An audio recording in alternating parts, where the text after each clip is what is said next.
आज मु आपनको शेयर करिछि बड़ ओषा स्पेशल अटकली रेसिपी। यही रेसिपी खाइबा को बहुत बढ़िया लगी थाए।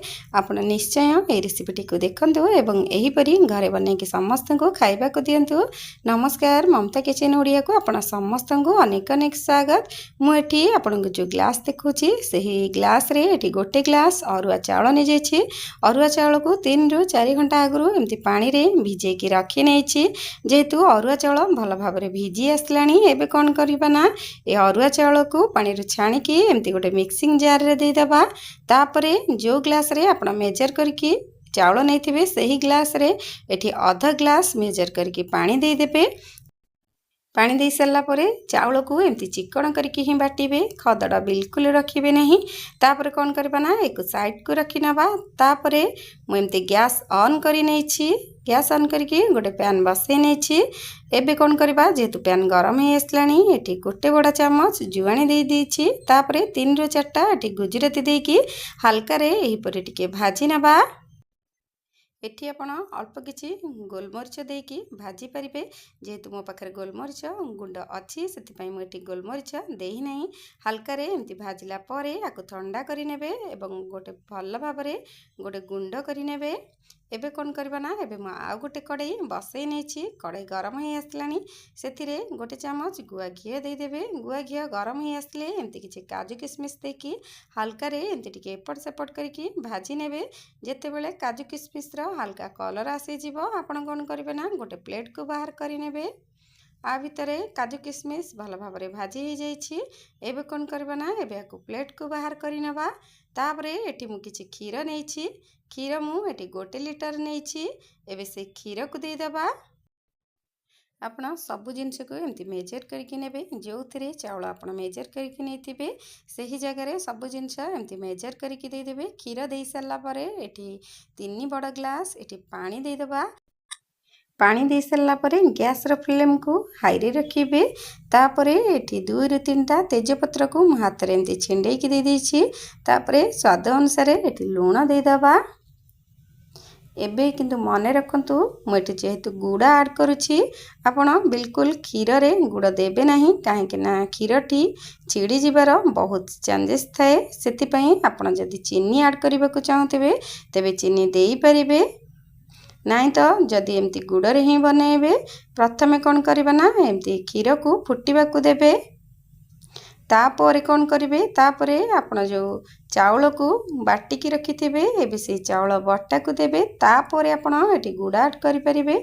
एबे गोटे पटा साइड रे एमती दउथिबे, अन्य पटा साइड रे एमती चलै नउथिबे। गैस रो फ्लेम को पूरा लो रे ही रखिबे। एबे एठी मु मिक्सिंग जार को धोईकी आउ 1.5 ग्लास पानी दे दीची। पानी देकी एमती टिके फुटिबा पई छाडी दबा। एबे गोटे बड़ साइज रो नडिया को मु एमती फाळे कोरी नेछि एवं अन्य फाळ को मु एमती छोट छोट करके काटिकी रखी नेछि। एबे से नडिया को दे दबा।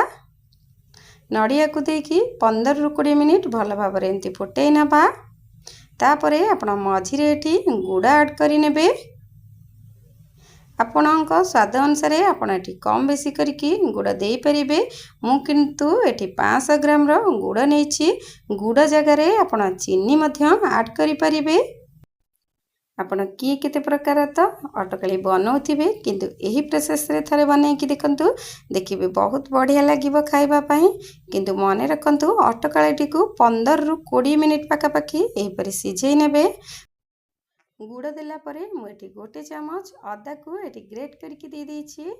एबे सब को देला परे एंती भल भाव रे मिक्स करि नेबे।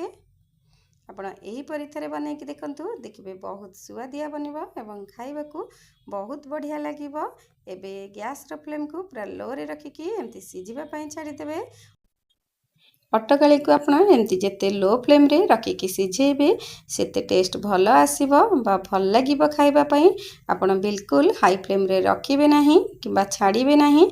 एमती मझिरे मझिरे एमती चलै नउथिबे, बिल्कुल छाड़ीबे नाही, काहे ना छाड़ीले तळ पूरा लागि जिवो।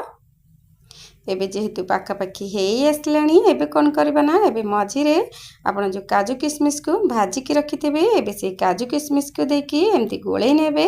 काजू किशमिश को देला परे आउ 5 मिनिट सेमती लो फ्लेम रे फुटिबा पई छाडी देबे। ଆପଣ ଯଦି ମୋ ଚ୍ୟାନେଲରେ ନୂଆ ଅଛନ୍ତି ତେବେ ଲାଇକ୍ ସେୟାର ସବସ୍କ୍ରାଇବ୍ କରିବେ। ଯଦି ଇନଷ୍ଟାଗ୍ରାମରେ ଦେଖୁଛନ୍ତି ତେବେ ଫଲୋ ତ ନିଶ୍ଚିନ୍ତ କରିବେ। ଆ ଭିତରେ ଦେଖନ୍ତୁ ଅଟକାଳିଟି ପାଖାପାଖି ଆମର ହେଇ ଆସିଲାଣି, କେତେ ମଧ୍ୟ ଗାଢ଼ ହେଇଯାଇଛି। ଏମିତି ଆପଣଙ୍କର ଯେତେବେଳେ ହେଇ ଆସିବ ଆପଣ କ'ଣ କରିବେ ନା, ଯେଉଁ ଗୁଜୁରାତି ଜୁଆଣିକୁ ଭାଜିକି ରଖିଥିବେ ଏବେ ସେହି ଗୁଣ୍ଡକୁ ଏଠି ଦେଇଦେବେ। ଯେହେତୁ ମୁଁ ଗୋଲମରିଚ ଭାଜି ନଥିଲି, ମୋ ପାଖରେ ଗୋଲମରିଚ ଗୁଣ୍ଡ ଥିଲା, ମୁଁ ସେଥିପାଇଁ ଗୋଲମରିଚ ଭାଜି ନାହିଁ। ଏବେ ହେଇ ଆସିଲାଣି, ଏବେ ଗ୍ୟାସର ଫ୍ଲେମ୍କୁ ଅଫ୍ କରି ନେବା ଏବଂ ସେଇ ଗୁଣ୍ଡ ମସଲାକୁ ଦେଇକି ଏହିପରି ଗୋଳେଇ ନେବା। ଗୁଣ୍ଡ ମସଲାକୁ ଆପଣ ବିଲକୁଲ ସ୍କିପ୍ କରିବେ ନାହିଁ, ନିଶ୍ଚିନ୍ତ ଦେବେ। এই ଗୁଣ୍ଡ ମସଲା ଦେଲେ ଅଟକାଳିରେ ବହୁତ ବଢ଼ିଆ ଲାଗିଥାଏ ଖାଇବା ପାଇଁ ଏବଂ ଟେଷ୍ଟ ବହୁତ ବଢ଼ିଆ ଆସିଥାଏ। ଆପଣ ନିଶ୍ଚିନ୍ତ ଏମିତି ଗୁଣ୍ଡ କରିକି ମସଲାକୁ ଦେଇଦେବେ। ତାପରେ କ'ଣ କରିବା ନା, এই ଗୁଣ୍ଡ ମସଲାକୁ ଦେଲା ପରେ ଏମିତି ଭଲ ଭାବରେ ଏମିତି ଗୋଳେଇ ନେବେ ଏପଟ ସେପଟ କରିକି। ଆ ଭିତରେ ଆପଣଙ୍କର এই ଅଟକାଳି ରେସିପିଟି ପ୍ରସ୍ତୁତ ହୋଇଯାଇଛି। ଆପଣଙ୍କୁ এই ଅଟକାଳି ରେସିପିଟି କେମିତି ଲାଗିଲା ଆଶା କରୁଛି ଆଜିର এই ଅଟକାଳି ରେସିପି ଆପଣଙ୍କୁ ଭଲ ଲାଗିଥିବ। ଆପଣ এই ବଡ଼ ଓଷାରେ ନିଶ୍ଚିନ୍ତ ଘରେ ଘରେ এই ରେସିପିଟିକୁ ବନାନ୍ତୁ ଏବଂ ଠାକୁରଙ୍କ ପାଖରେ ଭୋଗ ଲଗାନ୍ତୁ। ଆଶା କରୁଛି ଆଜିର এই ରେସିପି ଆପଣଙ୍କୁ ଭଲ ଲାଗିଥିବ। ଯଦି ମୋର এই ରେସିପି ଆପଣଙ୍କୁ ଭଲ ଲାଗିଛି ତେବେ କମେଣ୍ଟ ବକ୍ସରେ ନିଶ୍ଚିନ୍ତ କମେଣ୍ଟ କରିବେ। ମୁଁ ଆଉ ଗୋଟିଏ ରେସିପି ନେଇକି ଆସିବି। ସେ ପର୍ଯ୍ୟନ୍ତ ରହିଲି, ନମସ୍କାର।